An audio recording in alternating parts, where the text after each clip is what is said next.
All right. Happy 20th day of Black History Month, y'all. Today we have Thurgood Marshall.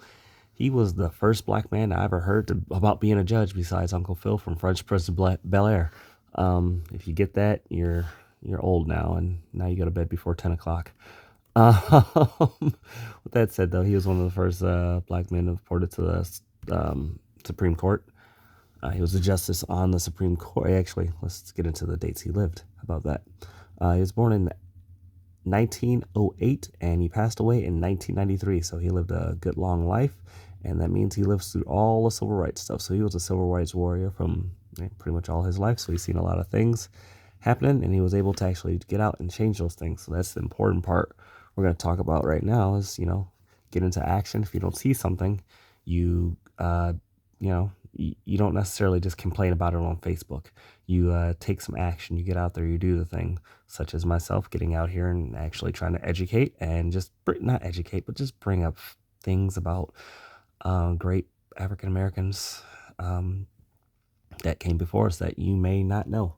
So with that said, though, he was appointed by Lyndon B. Johnson to the Supreme Court. Like I said, he actually he was the one that ruled on the court on the very famous thing, Brown versus the Board of Education, which rejected the separate but equal doctrine that held segregation in public education schools unconstitutional. So basically, the picture you see of the little girl getting to actually go to a white school and people throwing stuff at her nowadays, she's going to be coming up later on in my thing. She's like 70 years old now. Kind of wild. Either way, with that said, though, Thurgood Marshall, like I said, he was a judge, and he's an attorney first, so you got to go through law school to become a judge. And I want to get into some of his quotes. His quote, a man can make what he wants of himself if he truly believes that he must be ready to work hard and have many heartbreaks and break many hearts, as I'll toss that in there. Here's another one. None of us solely got here by pulling ourselves up by our bootstraps.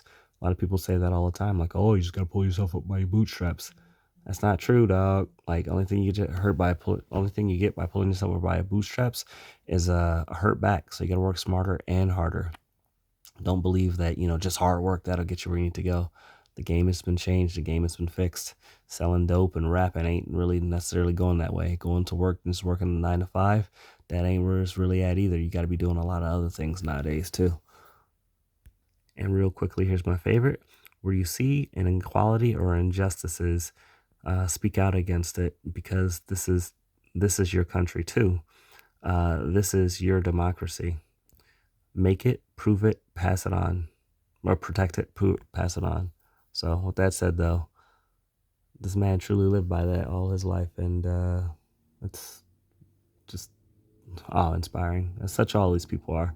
So hope you guys really like this one. See you soon. SK out. 1.